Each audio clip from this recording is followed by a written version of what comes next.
Nu că Elena Troiecurova ar fi fost în mod special încântată să fie bolnavă. Dar cui i-ar plăcea, de fapt? Totuși, în această lună noiembrie, ea a fost chiar fericită că lucrurile s-au desfășurat astfel. Era bine văzută de profesori. I s-a permis să participe la cursuri online și să trimită temele în format electronic, iar ei i s-a promis că din cauza bolii nu va avea probleme cu datoriile și temele. Așadar, Elena asculta cursurile întinsă pe canapea, făcea temele și nu se stresa prea mult. Mama, deși îngrijorată de starea de sănătate a fiicei, era fericită că aceasta s-a întors acasă și o înconjura cu grijă și dragoste. "Lasă, mamă!" se ferea Elena, deși grija mamei îi încălzea plăcut inima. "Nu sunt o fetiță mică." Vara, a fost în vacanță cu prietenele, s-a întors acasă doar pentru câteva zile, se plângea mama. Studiază, lucrează, locuiește în cămin, aproape că nu ne vizitează, iar acum nici nu-mi permite să am grijă de ea.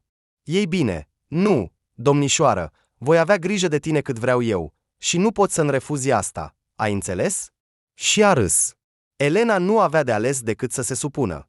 Totuși, grija mamei nu era ceva de care să se rușineze sau să renunțe. Așa că Elena s-a lăsat să se relaxeze și să se odihnească.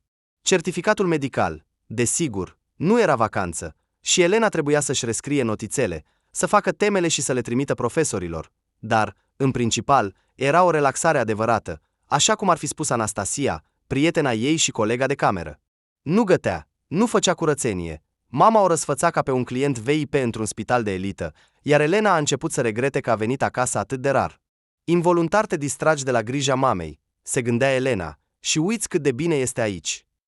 În timpul liber, se ocupa cu revizuirea vechilor casete video. Elena iubea să se uite la vechile video cu ea mică, cu părinții tineri. Din păcate, în vremea când părinții erau tineri, înregistrările video nu erau realizate atât de activ și nu erau foarte populare, așa că nu aveau multe casete acasă.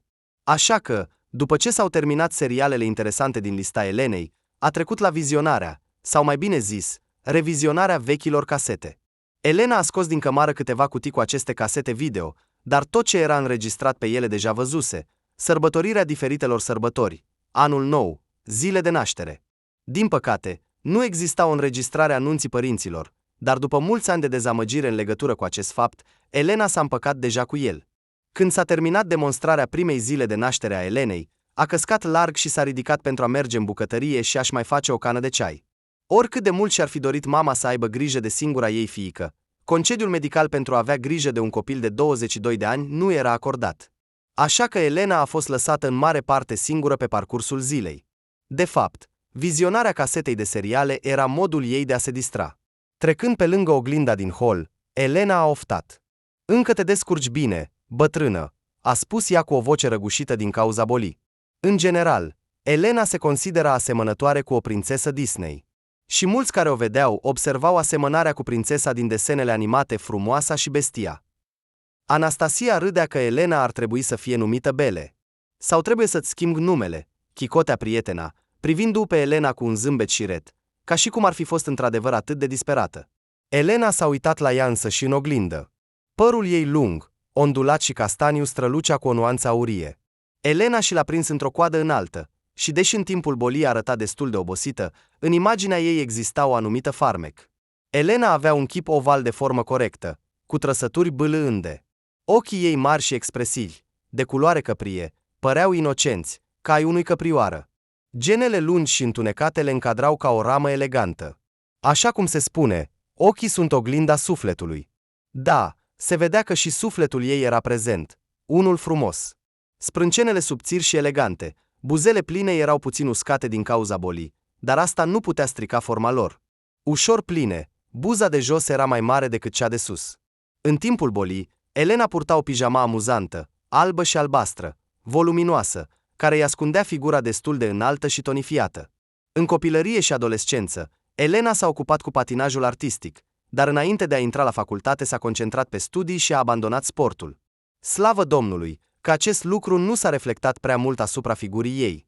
Zâmbind din nou la reflecția ei, Elena a mers în papucii ei spre bucătărie. A pus ceainicul, a căutat prin cămară, pentru că atunci când era bolnavă, îi era întotdeauna foarte poftă de dulce. Mama nu a aprobat niciodată această poftă a ei în timpul bolii, dar întotdeauna închidea ochii la asta.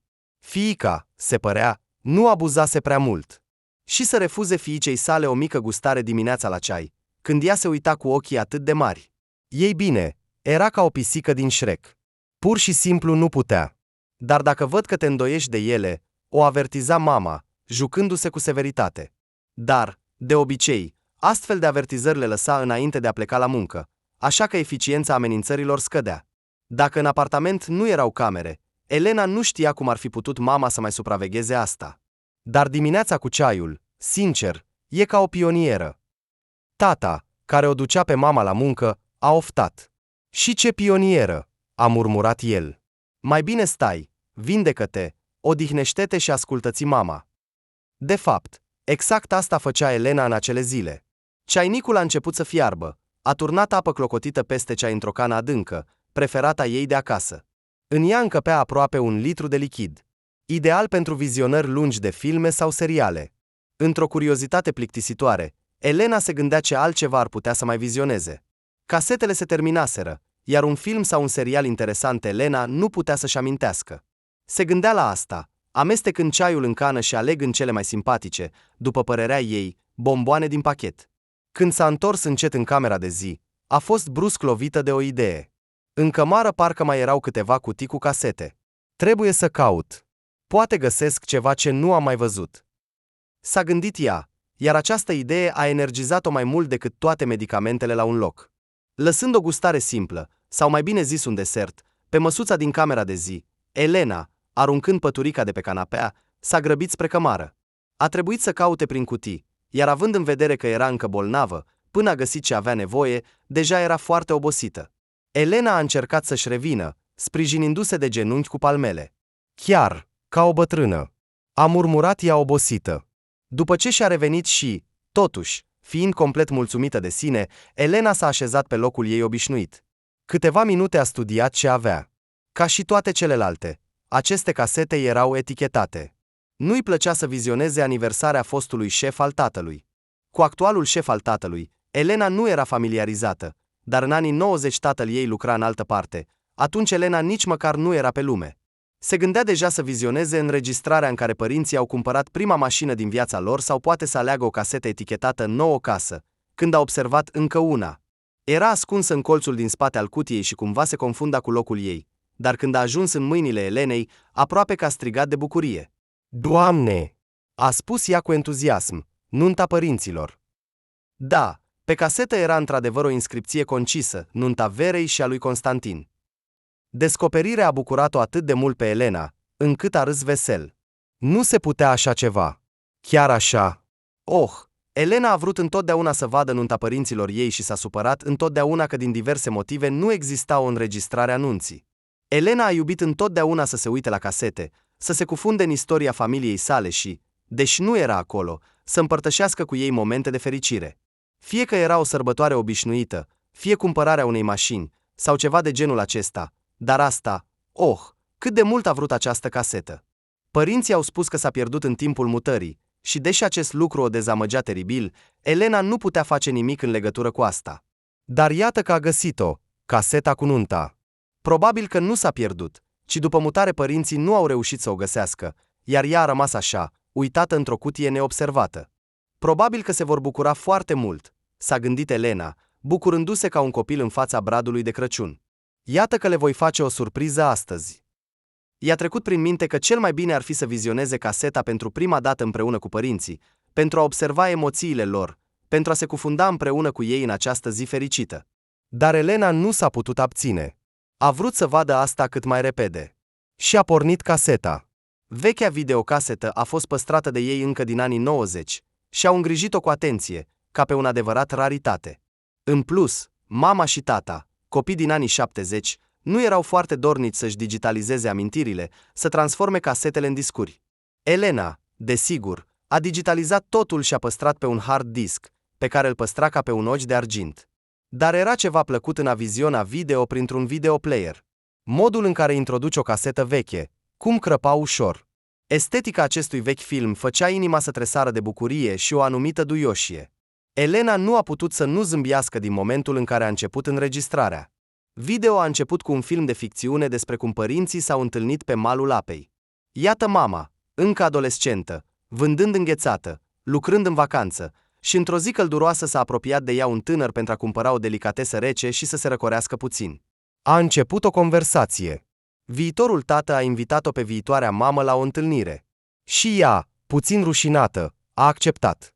Și de la acea întâlnire nu s-au mai despărțit. Deși Elena știa povestea întâlnirii părinților ei, iar întâlnirea părea destul de banală, ea o considera destul de romantică.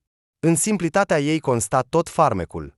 Așa simplu, vinzi înghețată, el se apropie, cumpără și în curând te căsătorești.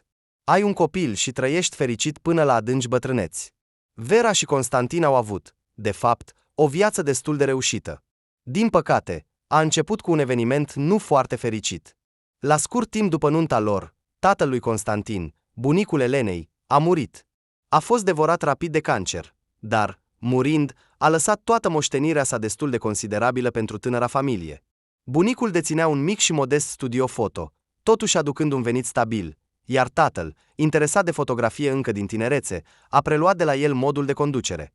Acum era mai degrabă un salon tehnic, unde puteai să stipărești propriile fotografii, să comanzi portrete, prelucrări sau chiar sesiuni foto complete.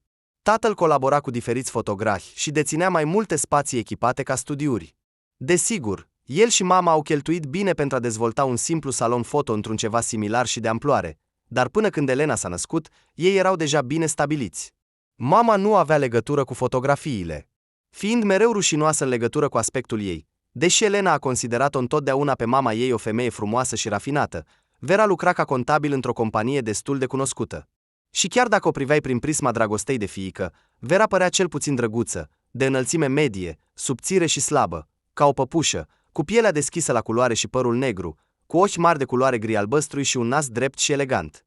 Elena a invidiat întotdeauna mama în ceea ce privește aspectul, dar așa cum poate invidia orice fiică pe mama ei frumoasă.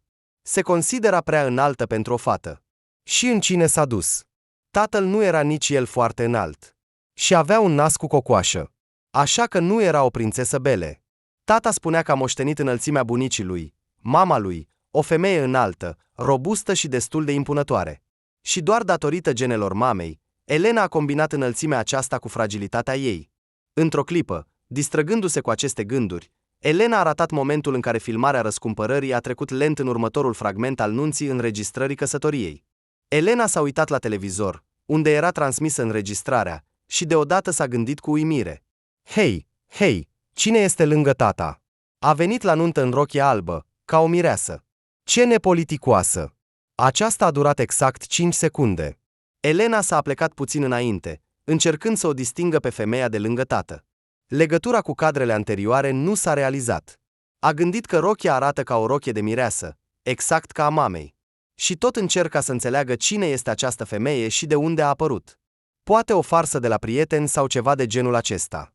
Elena s-a uitat la ecran și s-a uitat, până când o idee nesigură s-a format în mintea ei. Asta e mama. S-a gândit brusc Elena, și această idee a șocat-o profund. Gândindu-se la asta, Elena și-a dat seama imediat și s-a rușinat că nu și-a recunoscut propria mamă. Ce? Dar în același timp, o astfel de idee părea nefirească. Asta. Ei bine, Elena nu știa de ce a decis așa, dar nu era mama. Femeia din cadru părea mai înaltă și puțin mai plină în piept. Ei bine, poate a slăbit, s-a gândit Elena liniștită. Și înălțimea? De obicei, oamenii încep să-și piardă înălțimea în jurul vârstei de 30 de ani, uneori în 40. La fiecare 10 ani după această vârstă, o persoană pierde aproape 1 centimetru. Mama totuși a împlinit deja 45 de ani în acest an. Iar tatăl Elenei nu era el însuși foarte înalt, iar în video mama părea mai înaltă decât el. Dar Elena a găsit rapid o explicație pentru asta. Femeile pierd mai mulți centimetri comparativ cu bărbații de aceeași vârstă. Diferența de înălțime din video părea că nu era atât de semnificativă. Aceste centimetri ar fi putut dispărea în cei peste 20 de ani care au trecut. Plinătatea care a apărut de asemenea ar fi putut dispărea, deoarece mama a menționat că a slăbit mult după sarcină. Da, și tocurile. Cum de nu și-a dat seama mai devreme? Căci mama, cu siguranță, purta tocuri înalte la nuntă. Așa că... Elena aproape că s-a liniștit și a început să-i pară amuzant. Nu și-a recunoscut propria mamă. Se întâmplă. Trebuie să-i spună mamei și vor râde împreună de asta. Elena a început să se uite mai departe și părea că din nou începe să se bucure de asta, dar stătea deja cumva tensionată. Privirea ei nu părăsea fața mamei, pe vechea înregistrare. Poate că așa s-a manifestat o îndoială neașteptată. Ei bine, desigur, cum ar putea să nu fie mama? Tatăl nu a avut alte familii. A fost căsătorit o singură dată, așa că ea pur și simplu s-a schimbat puțin, iar înregistrarea a fost făcută de mult. Calitatea, uite, cât de groaznică. Desigur, totul distorsionează. Și Elena aproape că a reușit să se convingă de asta, când deodată camera a surprins mireasa tânără în profil. Elena a oprit înregistrarea și s-a uitat atent la fața acestei femei. Pomeții înalți și subțiri și nasul cu cocoașă. Femeia din cadru nu era mama ei. Cu siguranță. Această descoperire neașteptată a șocat-o atât de tare pe Elena, încât nu a reușit să găsească imediat argumente, iar când a încercat, pur și simplu nu le-a avut. Confuză, a oprit înregistrarea și s-a ridicat. Toate documentele erau păstrate în dormitorul părinților. Și deși Elena nu era foarte dornică să intre acolo și să caute printre lucrurile lor, curiozitatea și neînțelegerea completă a situației au învins principiile morale. S-a îndreptat spre camera lor și a găsit destul de repede dosarul necesar. Spațiu personal, murmura ea, aproape neauzind, de parcă în apartament chiar ar fi fost camere peste tot. Iată-le, spațiul personal. Rusă în documentele părinților, poți înnebuni, iar eu sunt gata să mă cert pentru viața mea personală până la răgușeală. Din fericire, certificatul de căsătorie se afla aproape în partea de sus a unei mari grămezi, și Elena nu a trebuit să sufere mult cu conștiința. Și oricum, nu a văzut nimic interzis acolo. S-a uitat la dată în certificat, apoi s-a întors în camera de zi, ținându-le în mâini. În colțul ecranului, ca în multe vechi înregistrări video, era data, iar aceasta coincide cu data din acest document. Nu înțeleg nimic, a murmurat Elena, simțind cum o durere surdă începe să pulseze în temple, iar corpul ei părea să devină mai greu. Astfel de emoții evident că nu au fost benefice pentru organismul ei bolnav. Întorcând documentul la loc, a simțit o dorință nebună de a suna mama. Chiar acum, și să afle tot adevărul. A oprit-o doar un singur lucru. Era mijlocul zilei de lucru, iar să o deranjeze pe mama cu astfel de întrebări și să-i strice dispoziția nu dorea. Mai bine, Elena așteaptă până se întoarce acasă și vor discuta după aceea. Dar în același timp, Elena a scos caseta și, gândindu-se puțin, a dus-o în camera ei. Apoi a pus înapoi în cămară cutia, ascunzând-o la fel de bine ca înainte. La sfârșitul tuturor acestor acțiuni, se simțea foarte obosită. Dar, dintr-o dată, în mintea ei inflamată și obosită de boală a apărut o altă idee. Elena a încercat să se debaraseze de ea imediat. Poate că ar fi bine să ia pastile și să se culce. Dar dintr-un motiv oarecare, toată această situație a agitat-o foarte mult și i-a luat liniștea, și nu a reușit să se debaraseze de ea. Oh, ce oameni! A râs Anastasia, imediat ce a răspuns. Cum îți merg zilele bolnave? Încă sunt bolnavă, a răspuns Elena pe tonul prietenei, iar propria ei voce i s-a părut brusc răgușită și obosită. Ascultă, ce faci acum? Eu și Maxim voiam să ne întâlnim seara, așa că mă pregătesc încet. Ce este? Poți să mă ajuți cu ceva? Desigur, exista probabilitatea că Anastasia va refuza, dar Elena totuși spera la ea. La urma urmei, câți ani se cunoșteau?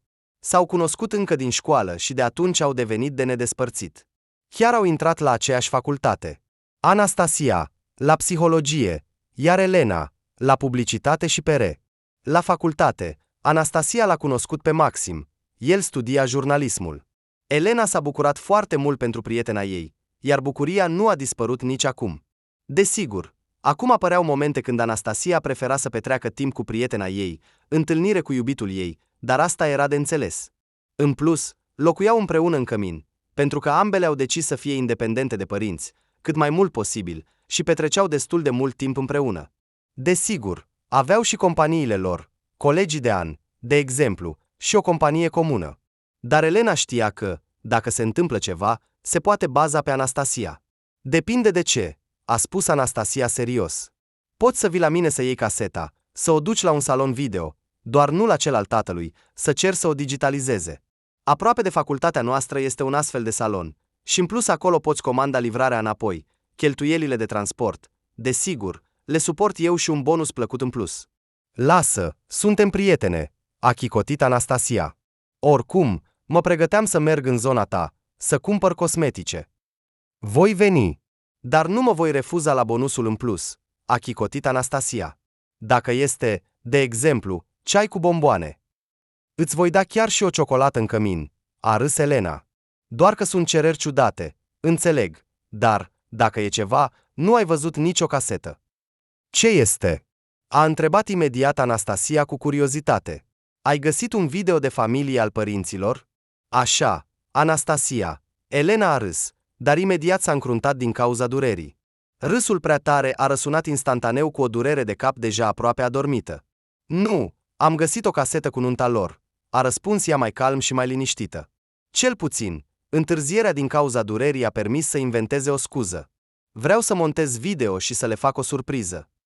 E o idee bună, a observat Anastasia, de asemenea pe un ton mai scăzut, temându-se că prietenei îi va fi mai rău din cauza vocii tare. Voi veni în aproximativ o oră și jumătate. Îți va fi bine? Da, mă voi întinde să dorm puțin. După un somn scurt, Elenei i-a fost vizibil mai bine. Anastasia a venit, dar nu a putut să rămână la ceai. Maxim s-a eliberat puțin mai devreme și voia să petreacă mai mult timp cu iubita lui.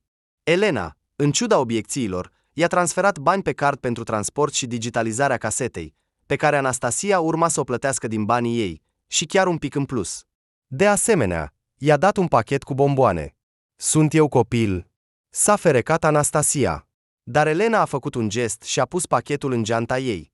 Nu, dar dulciurile îți plac nu mai puțin, ci chiar mai mult decât oricărui copil. Așa că ia-le, cât îți dau. Ei bine, mulțumesc, prietena. Anastasia a râs încet, dar părea mulțumită. Ce să ascundem, era într-adevăr o iubitoare de dulciuri. Elena se temea că înregistrarea va fi livrată deja după întoarcerea părinților.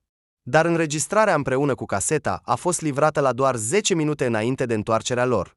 A reușit să ascundă totul, să verifice încă o dată că nimic nu dezvăluia situația neobișnuită în care se afla, și chiar să se liniștească puțin. A reușit din nou să se convingă că, probabil, pur și simplu nu a înțeles ceva, poate că a văzut prost. Chiar i-a venit ideea să revizuiască video pe ecranul laptopului, în detaliu. Dar exact în acel moment ușa s-a deschis și s-a auzit vocea mamei. Cum se simte floarea mea bolnavă?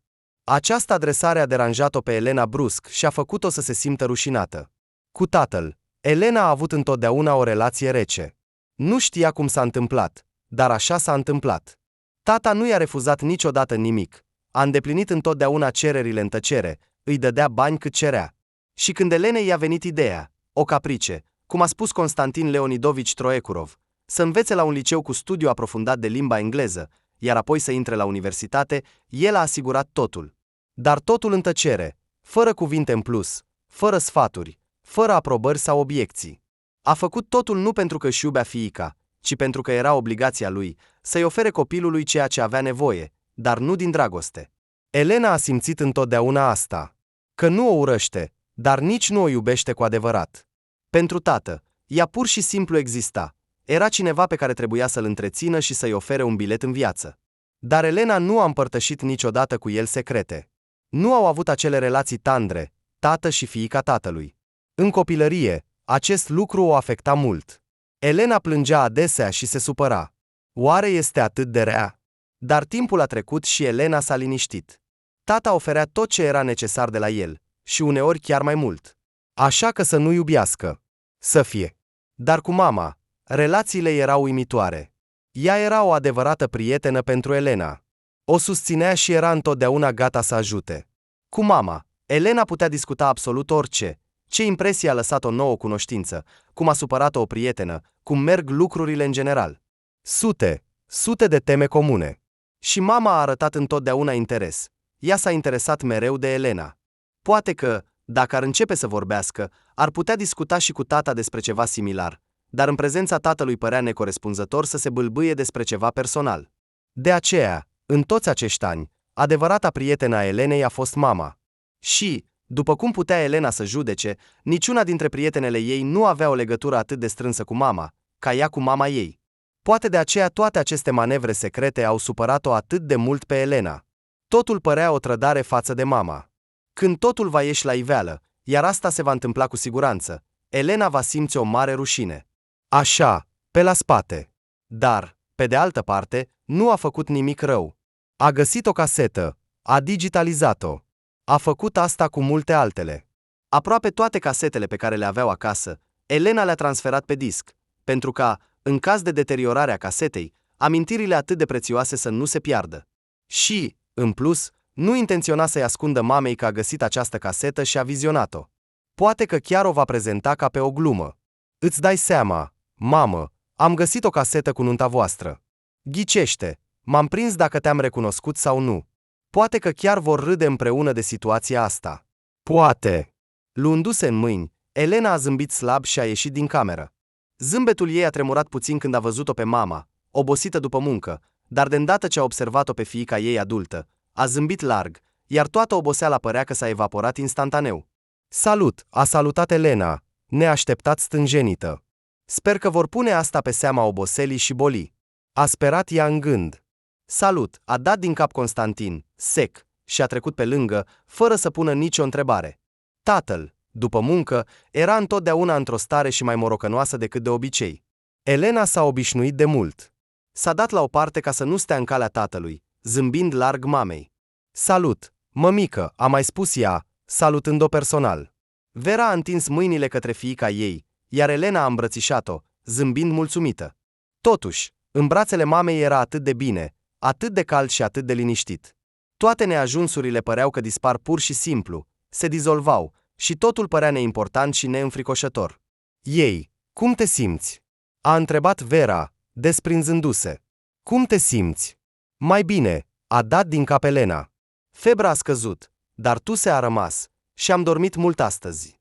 Ei bine, odihnește-te, a suspinat Vera obosită, mângâind-o pe cap. Elena nu a pus întrebări imediat. Au luat cina împreună cu părinții. Mama a povestit cum a venit la ea o tânără studentă pentru un stagiu și cât de greu este să îmbini propria muncă cu educația unui tânăr specialist. Tatăl nu a povestit nimic despre munca lui. Așa, a cârcotit puțin despre noul fotograf. Ce băiat talentat, talentat. Dar punctualitatea nu a fost născută în el. Dar nu a spus nimic altceva. Elena știa că tatăl a discutat multe cu mama în privat, dar nu îi plăcea să vorbească despre ceva cu fiica lui. Sau chiar să fie în prezența ei. Așa s-a întâmplat dintr-un motiv oarecare. Elena a acceptat asta, la fel ca multe alte aspecte din relația cu tatăl ei, mai degrabă ca pe un dat decât ca pe un motiv de reflecție și de analiză psihologică. Tatăl a încercat, de asemenea, să nu se oprească prea mult cu ei. A terminat cafeaua când Vera și Elena au început să vorbească despre ceva de-al lor, s-a ridicat, a mulțumit soției pentru cină și a plecat în cameră. Vrei nu vrei, Elena a suspinat neobservată de mamă. În prezența tatălui, ea se simțea întotdeauna puțin stânjenită. Cum ți-a fost ziua? A întrebat mama cu un zâmbet plin de compasiune. Am dormit doar și, probabil, am vizionat casete. Da, exact, a râs Elena. Îmi plac vechile video, știi. Și astăzi s-a întâmplat un adevărat circ. O să-ți povestesc, nu o să crezi. Micile ei nervozități s-au ascuns în spatele râsului, iar mama, obosită după muncă, nu le-a observat. A continuat să zâmbească, uitându-se la fiica ei.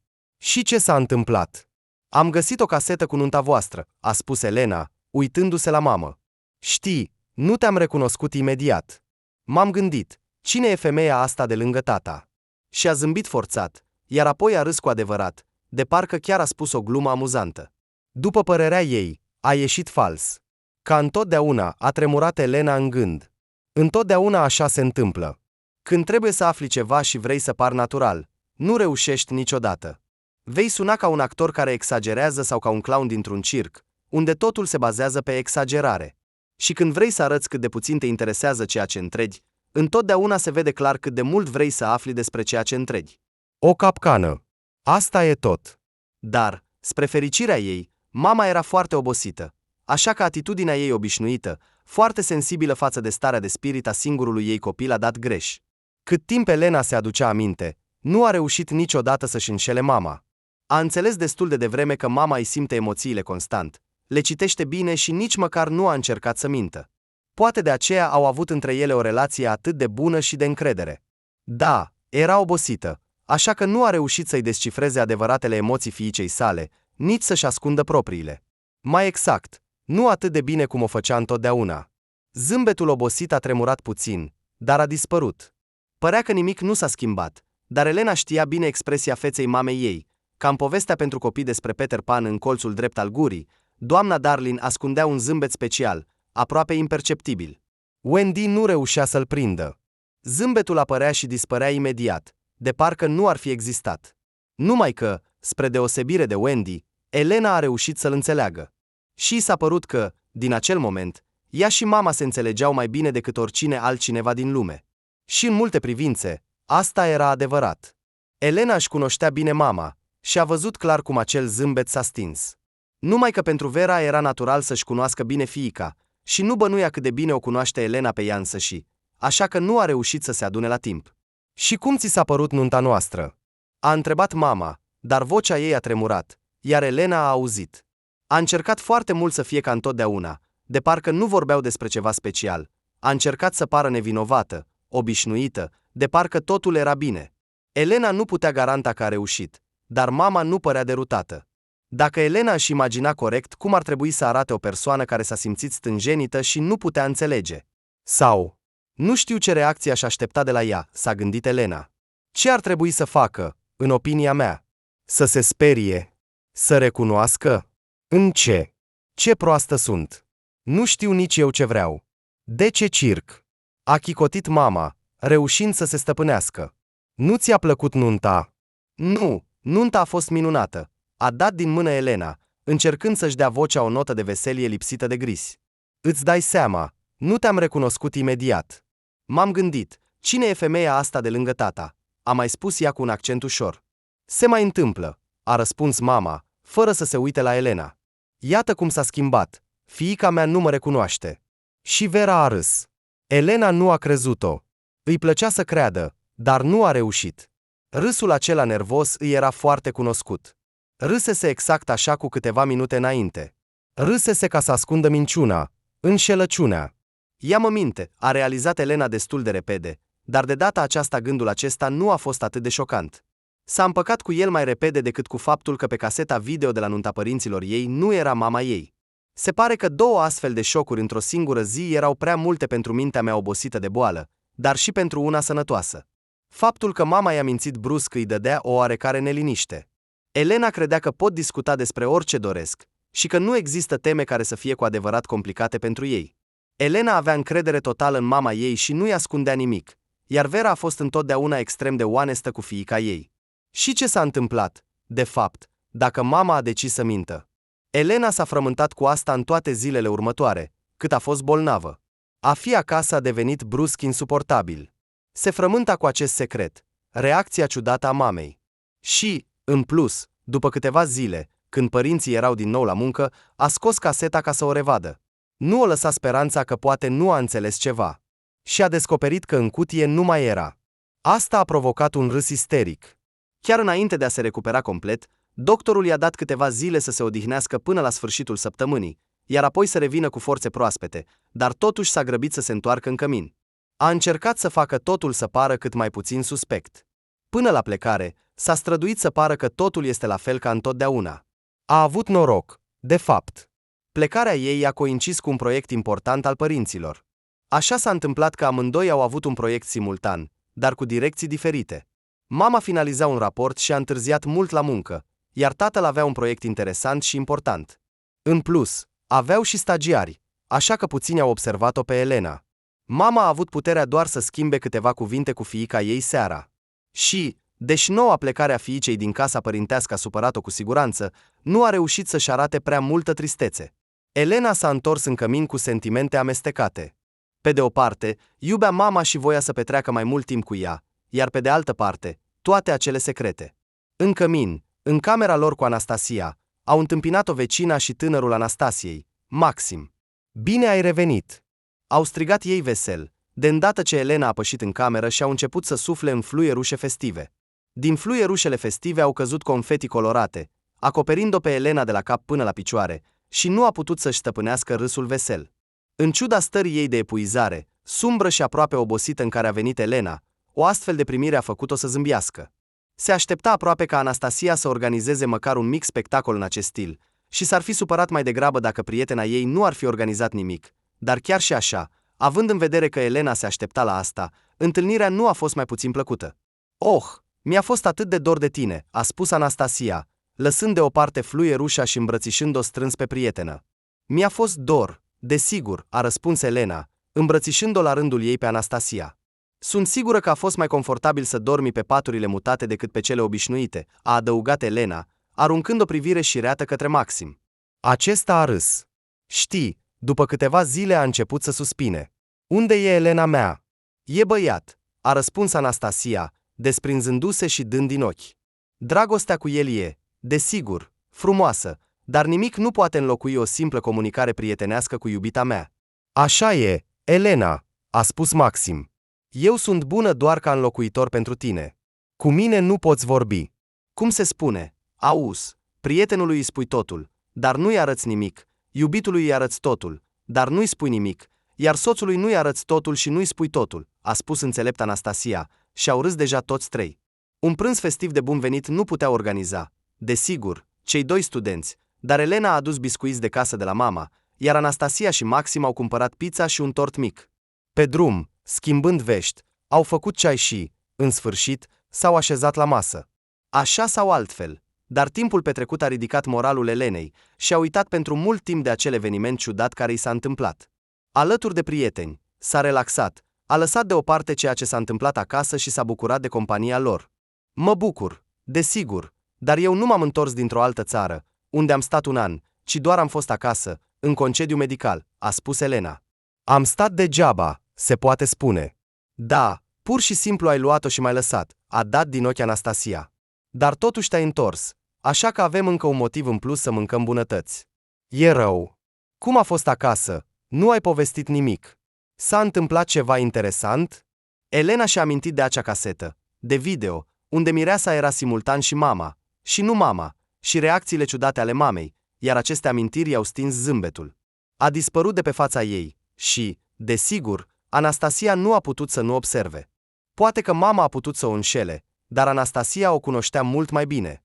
Nu doar ca fiică. Căci, într-un fel sau altul, Elena era mai întâi fiica Verăi, iar apoi erau prietene. Iar Anastasia era prietena, apropiată și de încredere. Discutau despre băieți, învățau din greșelile comune, se încredeau una în cealaltă și își vedeau prietena în cele mai neplăcute stări, în care nu te prezenta în fața părinților, ca să nu fi neîncredere. Din acest motiv, atât reacțiile Elenei, cât și emoțiile ei erau citite mult mai bine de Anastasia. Anastasia și Maxim s-au privit.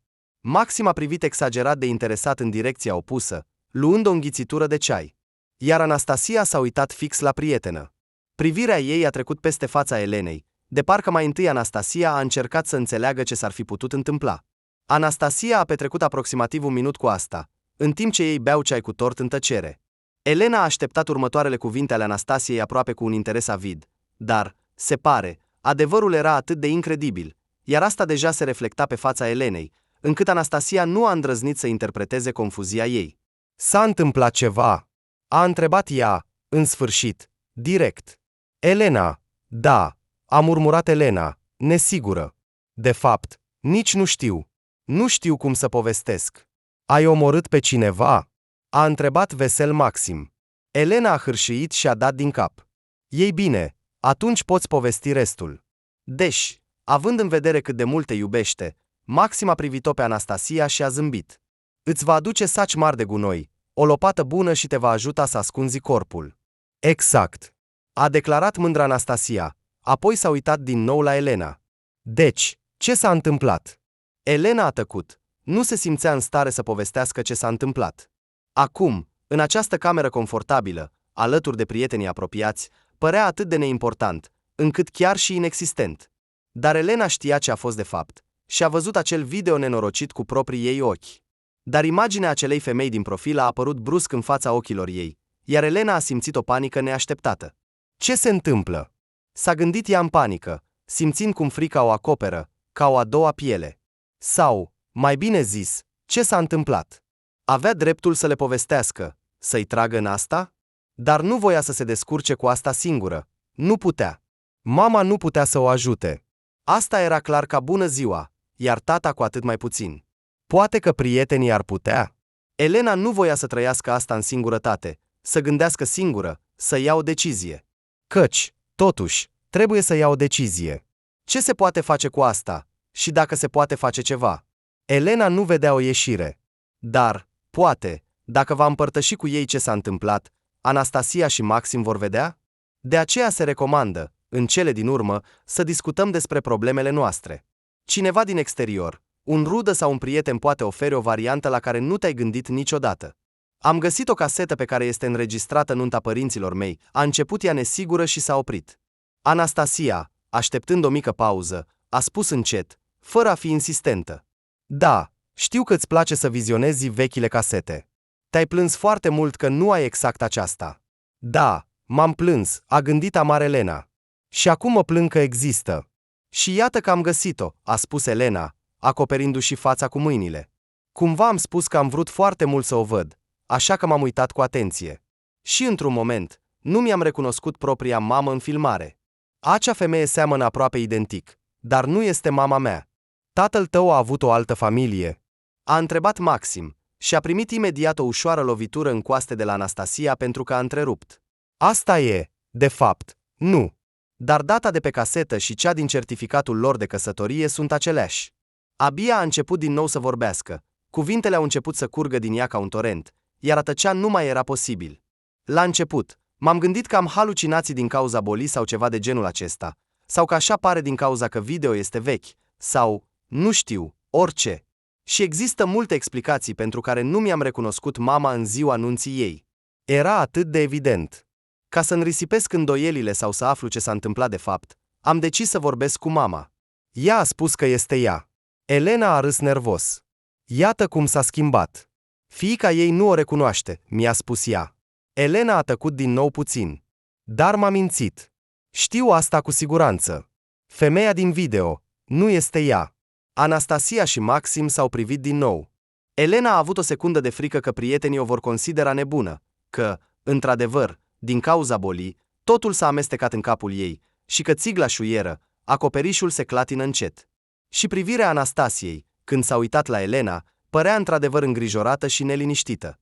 Iar la Maxim, ochii lui Maxim au strălucit de interes, ca al unui adevărat jurnalist care a găsit un subiect unic pentru material, o senzație. Pot să văd video? A întrebat el, în sfârșit.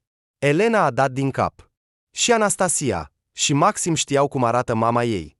Anastasia o văzuse adesea pe mama prietenei. Poate că vor înțelege ceva. Disc cu înregistrarea Elena l-a adus cu ea, iar Maxim, ce noroc, avea un laptop cu unitate de disc. Au pornit video, derulând multe locuri, dar examinând cu atenție momentele în care apărea Verat, se opreau și examinau, discutau. Anastasia a privit în tăcere, iar Maxim a comparat cu fotografiile pe care îi le arătase Elena. Și când video a ajuns la momentul în care mireasa se întoarce în profil, Anastasia s-a încruntat, exact ca prietena ei, cu câteva zile înainte. Nu, desigur, seamănă. Chiar foarte mult, a spus Anastasia cu o ușoară îndoială. Dar mie, nu știu, poate din cauza cuvintelor tale, Elena, dar și mie mi se pare că nu este mama ta. A pus video pe pauză și a început să deruleze pur și simplu, examinând cadrele cu imaginea tinerei mirese. Diferențele sunt puține, în viață, poate că nu îți dai seama imediat ce nu este în regulă. Dar pe fotografii, imaginea generală este diferită. Nu este ea, da, a fost de acord Maxim. Oamenii nu se schimbă așa. Impresia generală este complet diferită. Forma ochilor este diferită. Mama ta a spus că s-a schimbat pur și simplu? Da. Elena s-a frecat obosită pe frunte. Nu știu deloc ce să fac cu asta. Cel mai simplu, desigur, ar fi să-i cred mama. Dar, pe de altă parte, după ce am vorbit cu ea, după câteva zile am verificat, și caseta nu mai era. Și înainte fusese ascunsă în adâncul unei cutii vechi din cămară. Mama a spus că nu au putut să o găsească după mutare și au crezut că s-a pierdut. Poate că ar trebui să cred. Ei bine, ce fel de mister poate fi? A întrebat Elena, gânditoare. Pe caseta de la nunta mătușii Verăi și a lui Constantin Leonidovici, în loc de mireasă este o altă femeie, care seamănă cu mama ta. Și ea neagă asta. Ce nu este în regulă? Care este problema? Aș vrea să știu și eu, a suspinat Elena. Ascultați, fetele, a spus brusc Maxim, frecându-și mâinile de bucurie anticipată. La noi, în anul 2, la jurnalism, avem o practică, să facem o mică investigație jurnalistică. Să luăm o întrebare, bineînțeles, fără crime și alte lucruri de genul acesta. Putem, de exemplu, să examinăm o mică infracțiune domestică, dacă obținem consimțământul participanților direcți sau ceva acut din trecut, dar dintr-o nouă perspectivă, și ca rezultatul investigației să coincidă. Eu am realizat recent o investigație despre acuzația unui preot de viol. Și am reușit să dovedesc că asta nu s-a întâmplat. Iar fata doar a vrut să denigreze preoții din motive personale împotriva bisericii. Și pur și simplu voia să obțină bani. Ce investigator ești? A zâmbit Anastasia, privind cu dragoste la Maxim. Deci, propui să facem această investigație. Pot să-mi asum asta. Da, a spus Maxim, cu greu stăpânindu-și un zâmbet mai strălucitor, și a frecat nerăbdător palmele. Voi face o mini-investigație pentru voi. Și cum te gândești să faci asta? A întrebat Elena cu îndoială. Nici eu nu știu ce căutăm exact. Propun să ne imaginăm o teorie cât mai nebună și să dansăm în jurul ei, a spus Anastasia. Hai, bine! Ce? Nu ne uităm la destule seriale. Ne amintim de toate episoadele, urme și investigația a fost condusă. Hai, băieți! Aproape un minut au tăcut toți. Se uitau în direcții diferite, încercând să-și imagineze, poate o poveste nebună, dar totuși ceva real. În cele din urmă, te uiți la toate aceste seriale și crezi că astfel de conspirații și intrigi se pot întâmpla nu doar pe ecran, din imaginația scenariștilor și regizorilor, ci citești știrile și totul este mult mai complicat și mai înfricoșător, iar cea mai nebună poveste se dovedește a fi posibilă.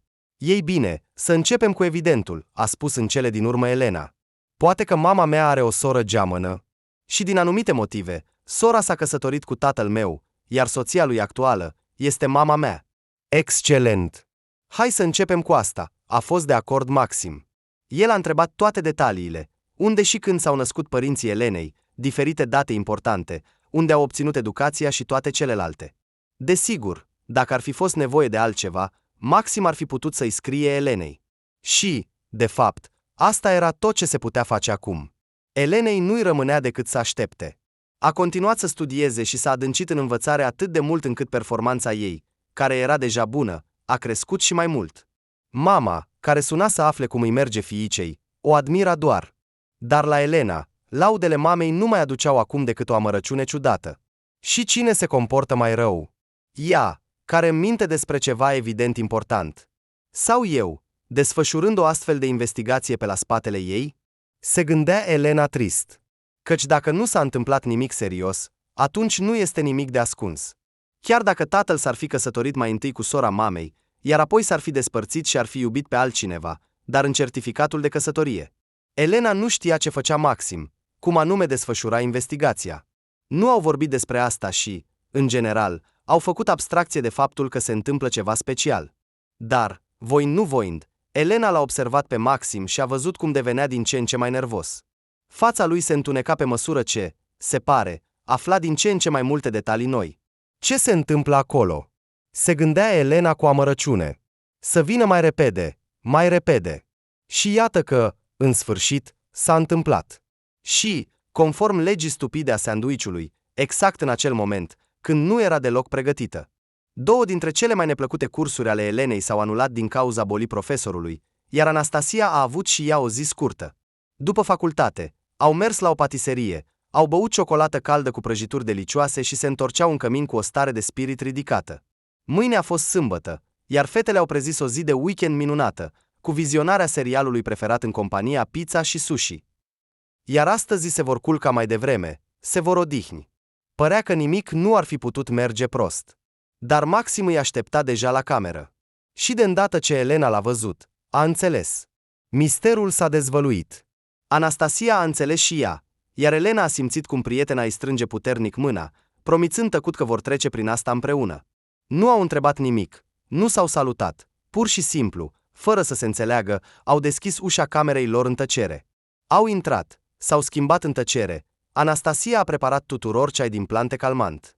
Nici Anastasia, nici Elena nu beau ceai verde, dar bunica Anastasiei le-a dăruit un set de Crăciun, iar acum era timpul să-l folosească. Și doar când aroma plăcută a plantelor a început să se răspândească din căni, Elena a dat din cap, arătând că este pregătită pentru discuție.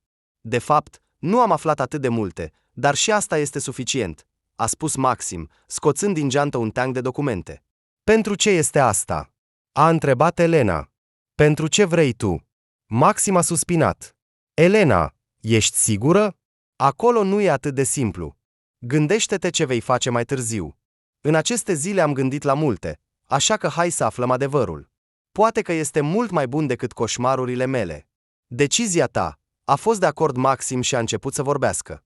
În general, la școala unde a învățat mătușa Vera, am început o discuție cu o veche profesoară, mama căreia a învățat-o pe bunica ta Elena. Apoi am luat legătura cu un fotograf care era un client frecvent al bunicului tău, când tatăl tău era încă mic. Și prin el am ajuns la un notar. Dar la asta ne vom întoarce în câteva minute. Pe scurt, povestea este aceasta. Maxim, desigur, nu putea ști nimic cu siguranță, iar în povestea pe care o spunea, erau multe puncte albe, iar acest lucru genera și mai multe întrebări. Dar la cele mai importante, ce s-a întâmplat cu mulți ani în urmă la acea nuntă, a putut oferi un răspuns. Nina Mihailovna, bunica Elenei, s-a căsătorit de vreme din partea mamei. S-a îndrăgostit de colegul ei de clasă, iar acesta s-a îndrăgostit de ea. O poveste simplă și fermecătoare despre dragostea tineretului. Imediat după terminarea școlii, s-au căsătorit. Soțul tânăr a început să obțină o educație superioară, iar soția sa s-a preocupat imediat de confortul familial și de o nouă naștere, ceea ce i-a bucurat nu doar pe soț, ci și pe părinții acestuia. Soțul Ninei provenea dintr-o familie bogată și asigurată, așa că aveau nevoie neapărat de un nepot, un moștenitor. Ideal, desigur, un băiat. Dar când, la sfârșitul primului an de căsnicie, Nina a născut o fetiță mică, toți au fost extrem de fericiți. Nepoata, prima fetiță. Fetița a fost numită Vera, povestea Maxim. Și a devenit o fetiță bogată. A avut o zestre foarte mare. Și aceasta a fost păstrată, când tatăl ei, din păcate, a murit într-un accident de mașină. Anastasia s-a uitat la Elena. Tu știai despre asta? Da. Mama a spus că bunicul a murit. Bunica l-a iubit foarte mult și nu s-a mai căsătorit. Asta e problema, că nu, a spus brusc Maxim. Nina Mihailovna nu împlinise nici măcar 30 de ani atunci. Era o femeie tânără și frumoasă. Chiar și părinții primului soț au fost înțelegători când Nina a avut un nou bărbat, iar după câțiva ani s-a căsătorit din nou. Și aici începe partea cea mai interesantă. Da, Nina s-a căsătorit din nou. De data aceasta, soțul ei s-a dovedit a fi nu atât de bogat. Un muncitor obișnuit.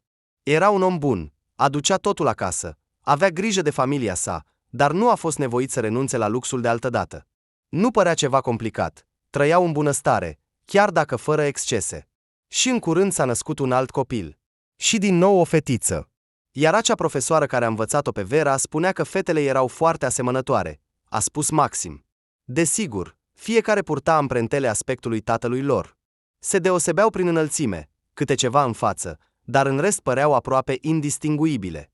Prietenii apropiați, desigur, puteau distinge cele două surori, dar cunoscuții obișnuiți nu prea.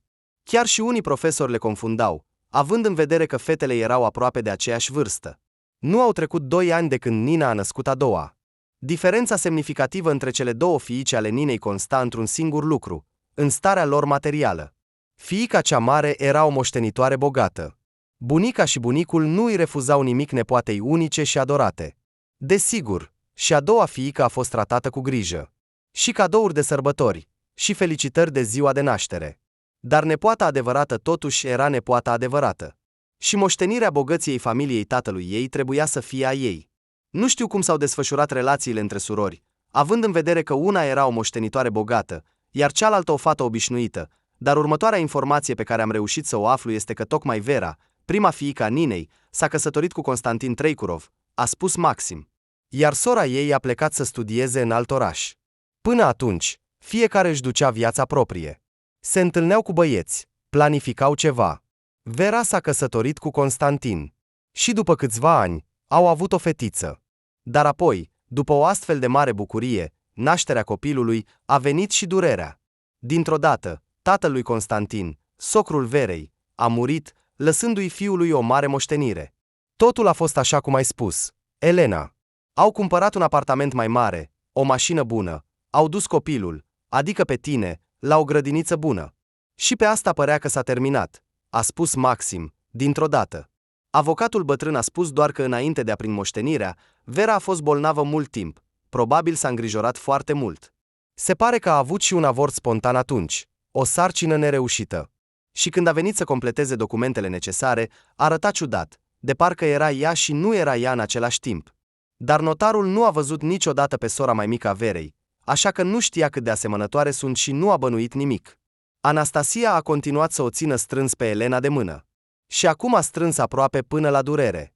Elena stătea nici vie, nici moartă, palidă, nemișcată. Ochii ei păreau prea mari pentru fața ei, speriați, ca ai unui cerb prins într-o capcană de o haită de lud sau care a ieșit pe drum și a fost luminat de farurile unei mașini. Se uita la Maxim, îl asculta, dar părea că mintea ei era undeva foarte, foarte departe. Dar ce s-a întâmplat cu a doua fiică? A întrebat ea încet. Cealaltă. Ce s-a întâmplat cu ea? Nu se știe. Maxim a ridicat nervos din umeri. Conform informațiilor, a plecat în alt oraș. Am găsit câțiva dintre prietenii ei, dar nu mai comunică de mult. De fapt, foarte de mult.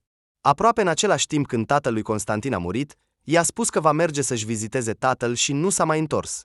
Apoi, se pare că s-a descoperit că, după o ceartă mare cu el, a fugit, a părăsit țara și nu se mai știe nimic despre ea. Ai fotografii cu ea? Cum o cheamă? Maria, a spus Maxim, scoțând unul dintre plicuri. Iată, acolo este, cam de vârsta ta. Mama ta s-a căsătorit în aceeași vârstă. Elena a dat din cap, scoțând fotografiile din plic.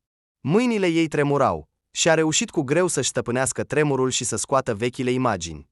Și undeva în adâncul sufletului ei, deja știa ce va vedea.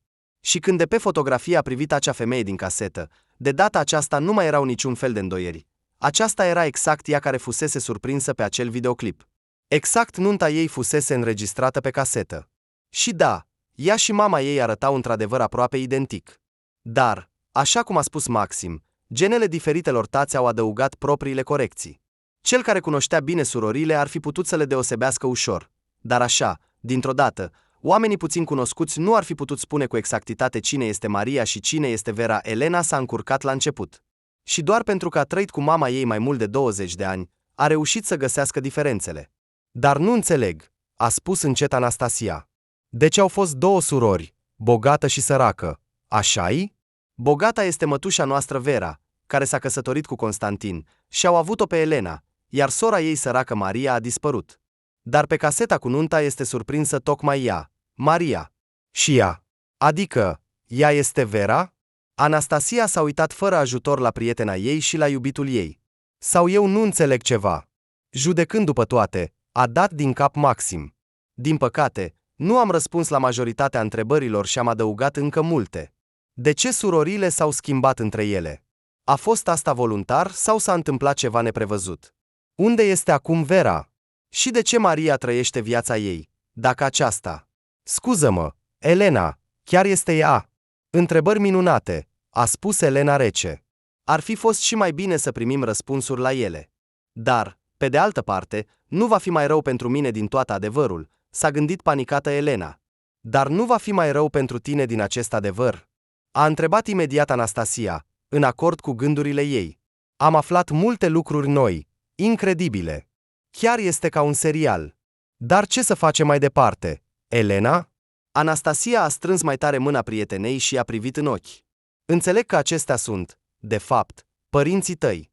Te-au crescut. Ei bine, mama te iubește cu siguranță foarte mult. Și ești pregătită pentru ceea ce se va întâmpla mai departe? Poate doar să vorbești cu ei? Nu știm toată adevărul. Pot vorbi cu mama, a fost de acord Elena. Dar tatăl, dacă au făcut ceva, iar eu aflu despre asta, sau pur și simplu le voi spune ce am aflat aici, atunci ar trebui să fug din casă. Maxim s-a uitat surprins la Anastasia, dar ea a dat doar din cap. Știa, desigur, mai multe despre relațiile dintre Elena și tatăl ei, dar acum nu era momentul să-i povestească lui Maxim despre asta. Câteva minute au tăcut toți, gândindu-se ce se poate face cu toate acestea. Am un prieten polițist, a spus brusc Maxim. Dacă ești pregătită pentru așa ceva, Anastasia și Elena s-au privit nervos. Ce propui? A întrebat repede Elena. De fapt, o schemă simplă. Ieși cu un dictafon, îl pornești, mergi să vorbești cu mama, iar noi stăm la pândă, pentru orice eventualitate. Poate că, într-adevăr, acolo este ceva criminal. Elena s-a uitat pe fereastră. Ziua a fost surprinzător de însorită pentru sfârșitul lui noiembrie. Pe străzile încă uscate umblau oameni mulțumiți. Cineva, desigur, se încrunta, dar în cea mai mare parte, Elena a văzut doar fețe fericite. Și asta a înțepat-o brusc cu o ac de invidie. O invidie oarecum bolnavă, simplă, de viață, că ei sunt bine, pot merge, se pot plimba, își trăiesc viața, în care cu siguranță nu există atâtea intrigi și investigații monstruoase ale trecutului propriilor copii. Iar Elena stă aici și încearcă să înțeleagă ce să facă. Și cum poate merge împotriva părinților ei? Căci, într-un fel sau altul, ei au crescut-o. Și mama a iubit-o atât de mult. Mai bine zis, o iubește. Iar tatăl. Poate că tocmai de aceea tatăl ei nu a iubit-o. Dacă ea era fiica Verei, adevăratei Vere, și i s-a întâmplat ceva, Doamne, chiar să te gândești este înfricoșător. Atunci de ce Constantin are nevoie de o amintire zilnică a propriei sale crime? Și pentru ce? Pentru bani? Poate că totul a fost din dragoste? Dar noi nu trăim în evul mediu. Poți să te căsătorești cu cea pe care o iubești. Să te desparți pur și simplu. De ce să faci rău cuiva din cauza asta? Se gândea Elena cu amărăciune. Dar de la ea se aștepta un răspuns. Chiar acum. Anastasia continua să o țină de mână, iar Maxim făcea pe interesant cu un videoclip pe rețelele sociale, mult mai captivant decât ceea ce se întâmpla aici, în această cameră mică. Și toate acestea doar pentru a-i permite Elenei să ia decizia singură. Fără presiune și cu înțelegerea că prietenii ei o vor susține. Și acest secret va muri împreună cu ei. Bine, a spus în cele din urmă Elena. Hai să facem cum a spus Maxim. Elena, a murmurat Anastasia, dar prietena a dat doar din cap. Este foarte posibil că ei au făcut ceva cu mama mea biologică, a spus Elena, de asemenea, încet. Și trebuie să aflu adevărul.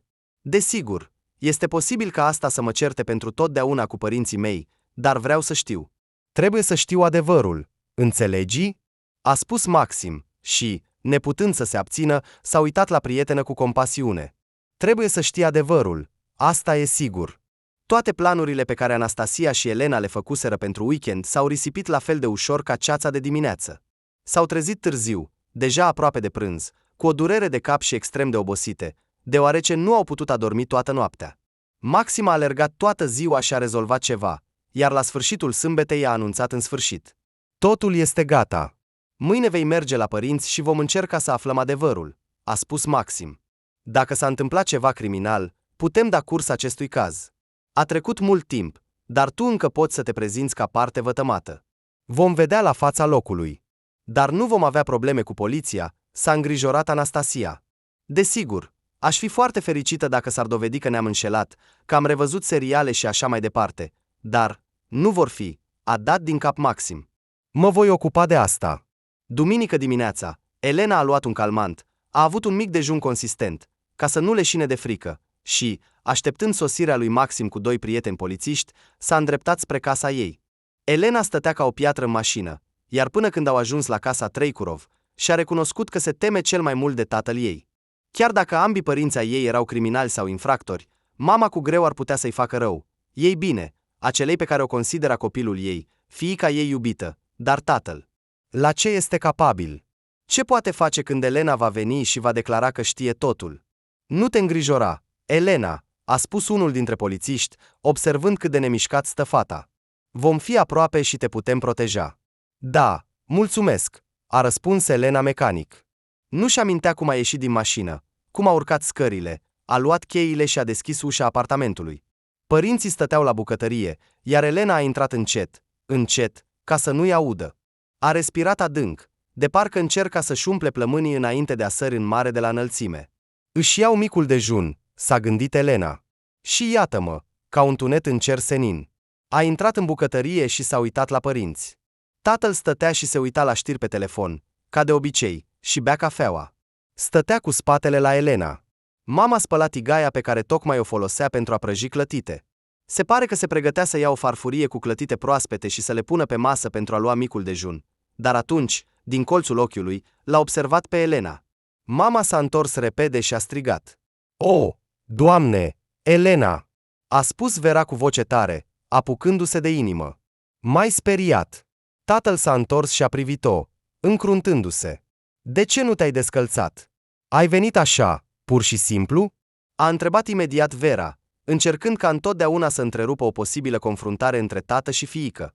Vrei să iei micul dejun cu noi? Tocmai am făcut clătite.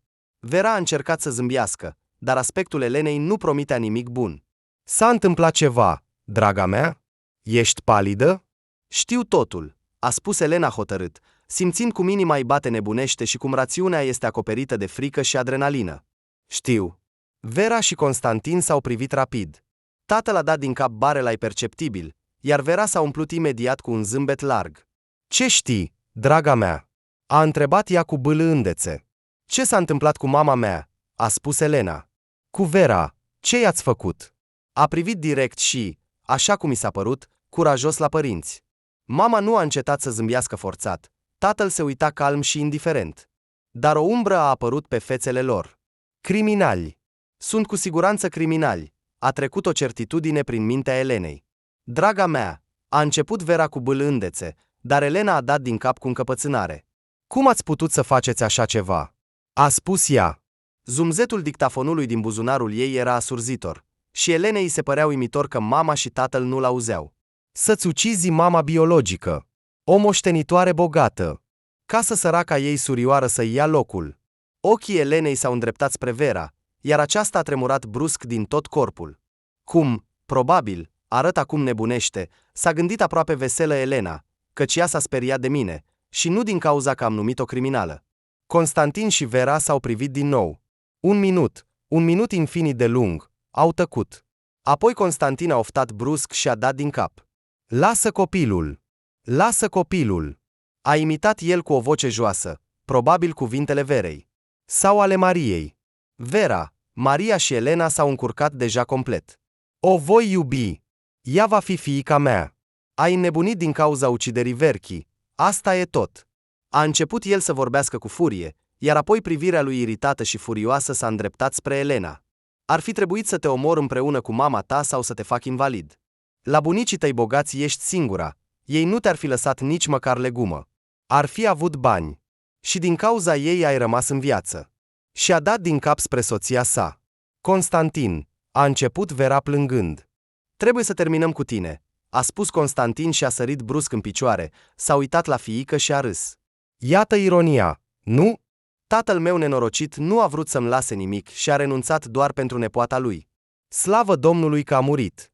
Iar străbunica și străbunicul tău nu au supărat-o pe fosta noră, i-au lăsat jumătate din această nenorocită mândră. Iar tatăl Mariei nu a lăsat nimic, în afară de o ruină veche în sat. Așa că trăiesc ca un actor în această piesă oribilă. Nu înțeleg, a spus cu greu Elena, simțind cât de greu a devenit deodată limba ei. Se simțea ca și cum ar fi fost beată și înțelegea cu greu despre ce vorbește tatăl ei. Bunicul nu a vrut să lase nimic fiului său Constantin și a lăsat totul nepoatei. Iar părinții bogați ai primului soț, Ninei Mihailovna, au împărțit moștenirea între noră și nepoată. Iată de ce Maria s-a prefăcut că este Vera atâția ani. Pentru a obține nu ceva, ci totul.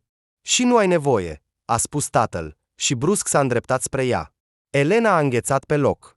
Dar el, judecând după toate, este tatăl meu biologic, a reușit să se gândească, înainte ca Vera Maria, ieșind din stupoare, să țipe tare și să se arunce între ei.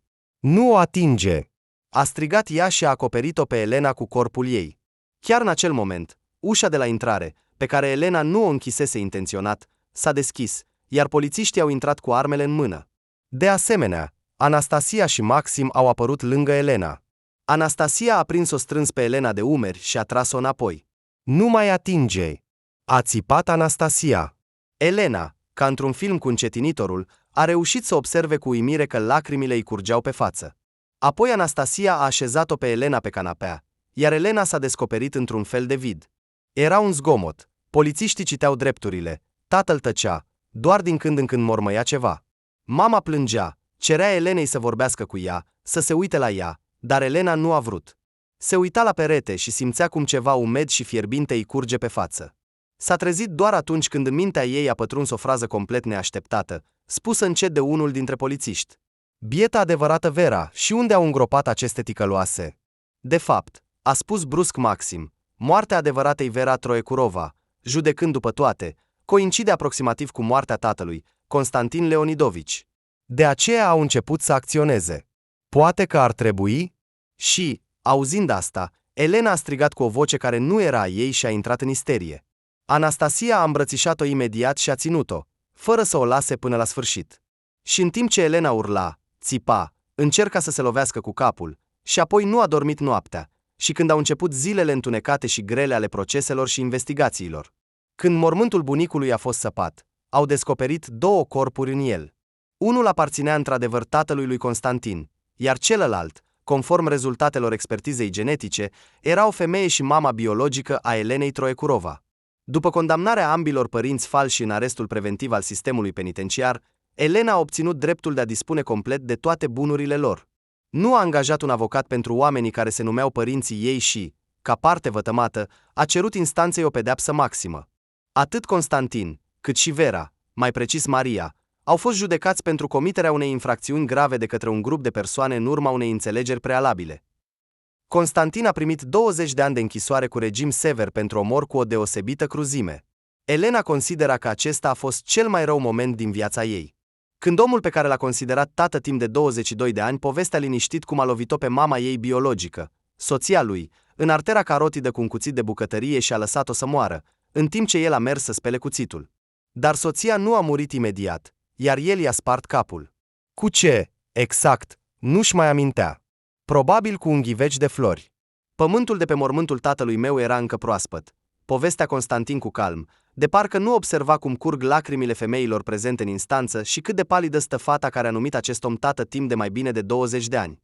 Bunicul meu a spus întotdeauna că nu-mi va da niciun ban, ca să reușesc singur.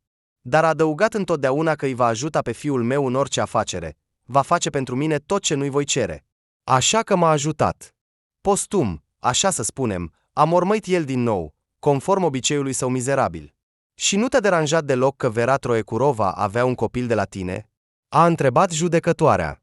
Judecătoarea era o femeie, încerca să se abțină, dar chiar și ea a fost vizibil afectată de povestea criminalului, pe care el a spus-o cu un ton atât de calm și neutru.